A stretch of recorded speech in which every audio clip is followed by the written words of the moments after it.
नमस्कार साथियों, you technical classes के ऑनलाइन प्लेटफॉर्म पर आप सभी साथियों का हार्दिक अभिनंदन है, स्वागत है। साथियों आज हम पढ़ने वाले हैं बेसिक साइंस, जनरल साइंस के बारे में आज हम साथियों चर्चा करने वाले हैं। तो साथियों सबसे पहले तो यही सवाल अपने दिमाग के अंदर उठता है कि भाई विज्ञान क्या है, विज्ञान हम पढ़ते क्यों हैं, विज्ञान का हमारे दैनिक जीवन के अंदर क्या महत्व है। तो साथियों इन सभी सवालों के जवाब आज हमें इस वीडियो के माध्यम से मिलेंगे। बताना चाहूंगा कि आज मैं मेरे गाँव हूँ और आप पता नहीं कौन से शहर में हो, मेरे से कितनी किलोमीटर की दूरी पर हो, लेकिन साथियों आप मेरा ये वीडियो देख रहे हो। तो साथियों ये किसकी बदौलत है? विज्ञान की। साथियों आज हम पृथ्वी पर रहते हैं लेकिन अपने को खबर चांद की रहती है, तो ये साथियों किसकी बदौलत है? विज्ञान की। या फिर देश की प्रगति के संबंध में बहुत सारे अनेकों अनेक साथियों आविष्कार किए हैं जो हमारे लिए बहुत ही साथियों क्या है, उपयोगी है। तो विज्ञान का साथियों हमारे दैनिक जीवन में बहुत सारा क्या है, महत्व है। लेकिन अपने को उसकी परिभाषा का भी तो पता होना चाहिए ना साथियों, परिभाषा क्या थी।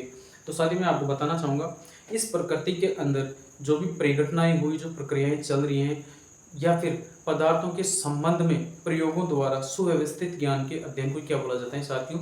विज्ञान बोला जाता है। तो साथियों मैं इसकी परिभाषा यहाँ पर लिख देता हूँ। तो ये जैसा साथियों आप देख रहे हो, विज्ञान की परिभाषा क्या होती है? प्रकृति में होने वाली परिघटनाओं प्रक्रियाओं या पदार्थों के संबंध में गुणों का प्रयोगों या साथ ही से बोल सकते प्रेक्षणों द्वारा सुव्यवस्थित ज्ञान के अध्ययन को विज्ञान कहा जाता है। तो साथियों जैसा कि आप यहाँ पर देख रहे हो, विज्ञान की परिभाषा क्या होगी? प्रकृति में होने वाली परिघटनाओं प्रक्रियाओं या पदार्थों के संबंध में गुणों का प्रयोगों प्रेक्षणों द्वारा सुव्यवस्थित ज्ञान के अध्ययन को क्या कहा जाता है साथियों? विज्ञान कहा जाता है। जैसा कि साथियों अपने पास यहाँ पर क्या आया, एक शब्द आया परिघटनाओं, एक आया प्रक्रियाओं, एक क्या है साथियों? पदार्थों। तो इनके बारे में साथियों अपने को पता होना चाहिए। जैसा कि साथियों यहाँ पर लिखा हुआ है परिघटनाएं क्या होती हैं? जो साथियों मतलब प्राचीन समय के अंदर जो घटनाएं हो गई उनका बिल्कुल प्रयोगों द्वारा और उसके निष्कर्ष व्यवस्थित ढंग से निष्कर्ष तक पहुंचना के साथियों क्या कहलाता है? विज्ञान कहलाता है। जैसे साथियों प्राचीन समय के अंदर ऐसी घटनाएं हुई होगी जिनके कारण पहाड़ों का निर्माण हो गया, तो ये क्या है साथियों? इन अपने को ये जानकारी लेना कि ये पहाड़ों का निर्माण हुआ है तो कैसे हुआ है। क्या होता है अपने पास? परिघटनाओं का सुव्यवस्थित ज्ञान का अध्ययन क्या कहलाता है? विज्ञान कहलाता है। अपने पास एक शब्द आया साथियों यहाँ पर प्रक्रियाओं, जो वर्तमान के अंदर जो साथियों प्रक्रियाएं चल रही है, जैसे साथियों सुबह हुई, शाम हुई और शाम के बाद में रात हुई, तो ये जो प्रक्रियाएं चल रही हैं इनके क्यों का जवाब अपने को मिलना, भाई ये क्यों होता है, रात दिन कैसे बनते हैं, महीना कैसे बनता है। तो साथियों इन सभी घटनाओं का सुव्यवस्थित ढंग से ज्ञान का अध्ययन क्या कहलाता है साथियों? विज्ञान कहलाता है। एक शब्द है साथियों यहाँ पर पदार्थ, तो साथियों यही इसकी जड़ है, मैन विज्ञान की जड़ है साथियों पदार्थ, जिसे बोला जाता है मटेरियल। तो इसके बारे में अपने को पता होना चाहिए। तो साथियों इस प्रकृति के अंदर जो भी वस्तुएं है ना साथियों, वो किनसे मिलकर बनी होती है साथियों? पदार्थों से मिलकर बनी होती है। अपने को पदार्थ के बारे में सिर्फ तीन बातों का ध्यान रखना चाहिए साथियों। कुछ ना कुछ क्या होगा साथियों? द्रव्यमान होगा, और दूसरा क्या होगा साथियों? ये बड़ा एरिया कवर करे या फिर छोटा सा एरिया कवर करे, तो पहला तो क्या होगा, इसमें द्रव्यमान होगा, वजन होगा। दूसरा क्या होगा साथियों? स्थान ग्रहण करेगा, मतलब स्थान कवर करेगा, कुछ एरिया ही क्या करेगा साथियों? कवर करेगा। और तीसरा क्या होगा साथियों? इसमें कुछ ना कुछ क्या होगा साथियों? आयतन होगा। तो साथियों पदार्थ, साइंस विज्ञान को सही ढंग से समझने के लिए साथियों अपने को पदार्थ का पता होना चाहिए। पदार्थ क्या होता है? तो मैंने बताया साथियों आपको पदार्थ क्या होता है। प्रकृति के अंदर जो भी वस्तुएं उपस्थित हैं, जीव जंतु पेड़ पौधे पक्षी जो भी XYZ सब क्या है साथियों? पदार्थों से मिलकर बने होते हैं। सब क्या है? पदार्थ है। अब बताना चाहूँ साथियों पदार्थों को बेसिक रूप से तीन भागों में बांटा गया है, लेकिन वर्तमान के अंदर पदार्थ की 5 अवस्थाएं मौजूद हैं जिनको हम आगे बेसिक रूप से साथियों चर्चा करेंगे। अब हमारा टॉपिक था साथियों विज्ञान। तो साथियों मैंने विज्ञान की आपको परिभाषा बताई, अब मैं बता देता हूँ साथियों क्लासिफिकेशन ऑफ साइंस, विज्ञान को कितने भागों के अंदर बांटा गया है। बेसिक रूप से विज्ञान को 3 मूल भागों में बांटा गया है। तो साथियों सबसे पहला जो मेरे पास पार्ट है उसे बोला जाता है साथियों क्या? प्राकृतिक विज्ञान। इसे बोला जाता है प्राकृतिक विज्ञान। पहला होता है साथियों प्राकृतिक विज्ञान। इसके बाद साथियों दूसरा होता है औपचारिक विज्ञान। क्या होता है साथियों? औपचारिक विज्ञान। दूसरे नंबर पर होता है साथियों औपचारिक विज्ञान। और साथियों मेरे पास तीसरे नंबर पर आता है साथियों क्या आता है? तीसरे नंबर पर आता है मेरे पास सामाजिक विज्ञान। बेसिक स्ट्रक्चर देखा जाए तो साथियों कितने भागों के अंदर बांटा गया है? 3 भागों के अंदर। तो साथियों जैसा कि आप यहाँ पर देख रहे हो प्राकृतिक विज्ञान जिसे बोला जाता है नेचुरल साइंस, इसे बोला जाता है नेचुरल साइंस। ये है साथियों औपचारिक विज्ञान जिसे बोला जाता है फॉर्मल साइंस। तो साथियों इनके क्लासिफिकेशन किया हुआ है। जो प्राकृतिक विज्ञान है साथियों इसको बेसिक रूप से 3 भागों में बांटा गया है साथियों। कितने भागों में बांटा गया है? 3 भागों में। तो साथियों सबसे पहले आता है अपने पास फिजिक्स। क्या आता है साथियों? फिजिक्स आता है। दूसरे नंबर पर आता है साथियों अपने पास केमिस्ट्री। क्या आता है साथियों? केमिस्ट्री। और तीसरे नंबर पर आता है साथियों अपने पास बायोलॉजी। फिजिक्स केमिस्ट्री और बायो। अब बात करते हैं साथियों औपचारिक विज्ञान। साथियों इसको बांटा गया है अपने पास कितने भागों में? 2 भागों में। पहला तो है साथियों अपने पास क्या? गणित। और दूसरा भाग है साथियों अपने पास क्या? लॉजिक। साथियों बेसिक रूप से ये अपन पढ़ते हैं किसके अंदर? कंपटीशन के अंदर।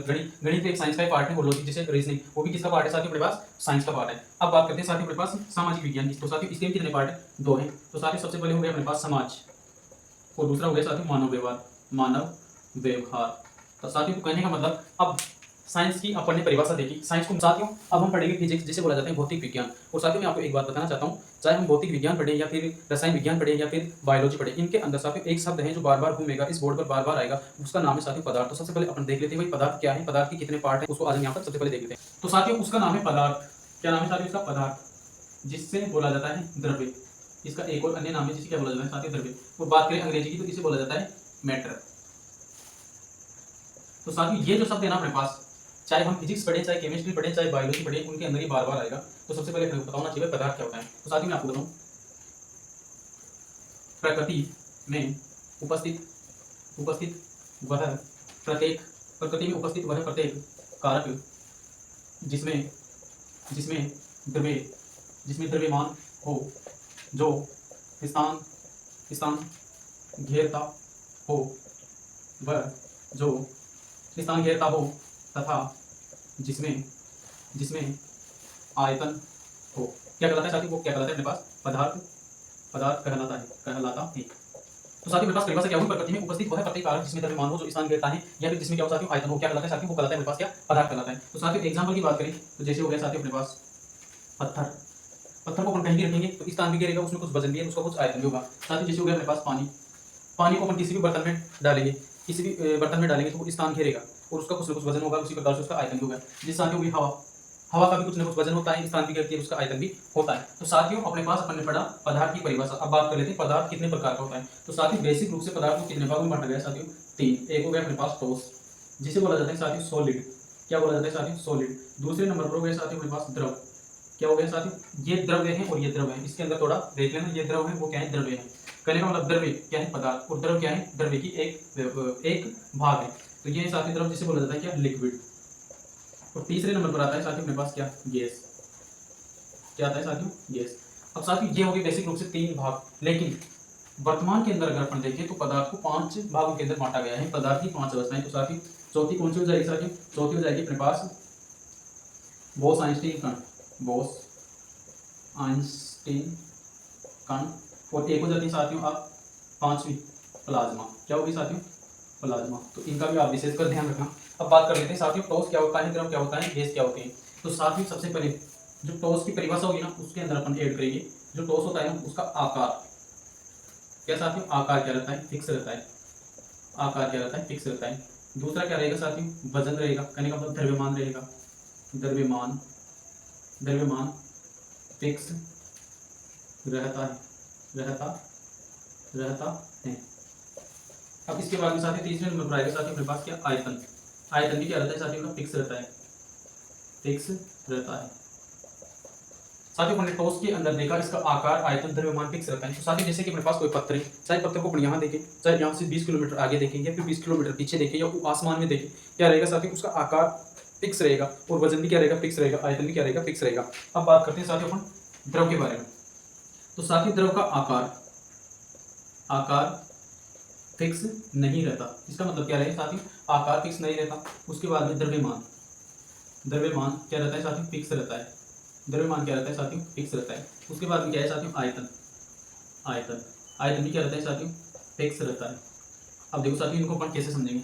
साथियों अपन गए दुकान पर क्या लेने गए साथियों? अपन डेयरी पर गए, मान लो अपन डेयरी पर गए, दूध लेने गए। अब वहां से अपन ने क्या लाया? 1 लीटर दूध ले आए। अब उस 1 लीटर को दुकान वाले ने लीटर के अंदर तोल के लीटर में डालकर अपने को किसी भी बर्तन में डालकर दे दिया। तो पहले उसने किसका आकार ले रखा था? लीटर का ले रखा था। फिर अपने बर्तन में डाला तो अपने बर्तन का आकार ले लिया। फिर उस दूध को क्या किया अपन ने? थोड़ा तो चाय बनाने के लिए अलग कर लिया, थोड़ा को फ्रिज में रख दिया, भाई फिर चाय बना लेंगे। तो कहने का मतलब चाय बनाने के लिए जिस पतीले के अंदर अपन ने डाला, उसने फिर उसका आकार ले लिया। तो कहने का मतलब साथियों यहाँ पर अपन समझेंगे कि जो द्रव होता है ना, उसका आकार फिक्स नहीं रहता। हम जिस पात्र के अंदर उसको डालेंगे उसी का आकार क्या कर लेगा साथियों? वो ग्रहण कर लेगा। लेकिन द्रव्यमान और आयतन क्या रहता है साथियों? फिक्स रहता है। किसका? द्रव का। किसका? लिक्विड का, जिसे बोला जाता है लिक्विड। कहने का मतलब यहाँ देखो साथियों ठोस के अंदर आकार, आयतन, द्रव्यमान फिक्स रहता है, लेकिन जो द्रव होता है उसके अंदर आकार फिक्स नहीं रहता, द्रव्यमान और आयतन क्या रहता है साथियों? फिक्स रहता है। अब बात कर लेते हैं साथियों किसकी? गैस के बारे में। तो साथियों गैस के अंदर सबसे पहले आकार फिक्स नहीं रहेगा। उसके बाद में साथियों आयतन भी क्या नहीं रहेगा? फिक्स नहीं रहेगा। और उसके बाद में साथियों क्या? द्रव्यमान क्या रहेगा साथियों? फिक्स रहेगा। देखो साथियों इसको पास मान लो गैस, आकार फिक्स नहीं रहता, आयतन भी फिक्स नहीं रहता, सिर्फ क्या रहता है साथियों? द्रव्यमान फिक्स रहता है। तो साथियों इसको समझने के लिए मैं आपको बता देता हूँ। अपने पास क्या है साथियों? ये 2 टंकियां हैं। किसकी? गैस की 2 टंकियां हैं। एक तो बड़ी है और एक साथ ही क्या है अपने पास, ये है क्या अपने पास, साथ ही ये एक टंकी क्या है अपने पास छोटी है। कहने का मतलब इसकी क्षमता है 14 केजी और इसकी क्या है साथ ही अपने पास 4 केजी।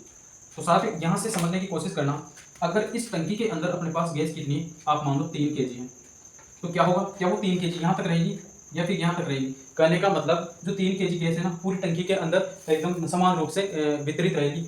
और अगर इस टंकी में 14 किलो गैस है तब भी वो क्या रहेगी, इस पूरी टंकी को कवर करेगी। तो कहने का मतलब क्या रहा साथियों, इसका आकार फिक्स नहीं है। अब क्या करेंगे साथियों, आयतन के लिए, आयतन होता है लंबाई इंटू चौड़ाई इंटू ऊंचाई। तो कहने का मतलब ये जो 3 किलो गैस है ना, इस टंकी के पूरे एरिया को कवर कर रही है। अगर इस टंकी में से इस गैस को अपन छोटी टंकी में डालेंगे तब ये पूरे एरिया को क्या करेगी साथियों, कवर करेगी। तो कहने का मतलब गैस का ना तो आकार फिक्स रहता है ना आयतन फिक्स रहता है, सिर्फ द्रव्यमान फिक्स रहता है। कहने का मतलब इस टंकी के अंदर अगर 3 केजी गैस है तो हम इसको 4 केजी वाली जो क्षमता वाली टंकी में डालेंगे तो इसमें भी इसका वजन क्या रहेगा, 3 केजी रहेगा। कहने का मतलब साथियों जो गैस होती है ना, उसका आकार आयतन फिक्स नहीं रहता बल्कि द्रव्यमान फिक्स रहता है। और साथियों आपको मैं याद करने के हिसाब से बता दूं, सबसे पहले टॉस के अंदर तीनों चीजें क्या रहेगी साथियों, फिक्स रहेगी। द्रव के अंदर एक चीज को छोड़ दो, कहने का मतलब आकार फिक्स नहीं रहेगा, ये फिक्स रहेगी, ये फिक्स रहेगा, आकार फिक्स नहीं रहेगा, द्रव्यमान आयतन फिक्स रहेगा। तीसरे नंबर पर आता है हमारे पास गैस, तो इसके अंदर ना तो आकार फिक्स रहेगा ना आयतन फिक्स रहेगा, सिर्फ और सिर्फ क्या रहेगा साथियों, द्रव्यमान फिक्स रहेगा। साथियों यहाँ तक आई बात समझ में। अब हम स्टार्ट करते हैं फिजिक्स को, और फिजिक्स के अंदर पहला चैप्टर रहेगा साथियों अपने पास, कौन सा चैप्टर का नाम रहेगा, राशियां, जिसे बोला जाता है क्वांटिटीज। राशियां क्या होती हैं हमारे दैनिक जीवन में, इसका क्या उपयोग है, और इनके जो जैसे सूत्र निकलते हैं साथियों, मैं आपको बताऊं। जैसे चाल, चाल का सूत्र क्या होता है, दूरी बटा समय, इसका मात्रक क्या होता है, मीटर प्रति सेकंड। और वेग होता है, उसका सूत्र क्या होता है साथियों, विस्थापन बटा समय, और इसका मात्रक क्या होता है साथियों, इसको मीटर प्रति सेकंड। तो ये मात्रक कैसे बने हैं, राशियों की परिभाषा क्या होती है, अदिश क्या होती है, सदिश क्या होती है, इनको साथियों अपन पढ़ेंगे नेक्स्ट वीडियो में। तो साथियों मैं आपको बताना चाहता हूँ, अगर वीडियो पसंद आया तो अपने दोस्तों के साथ इसको जरूर शेयर करें। और मैं आपको बताना चाहूँ सेटअप के कारण, सही ढंग से हमारा सेटअप नहीं चल रहा था, इस कारण हमारे वीडियो नहीं डल पाई थी दो तीन दिन से, लेकिन अब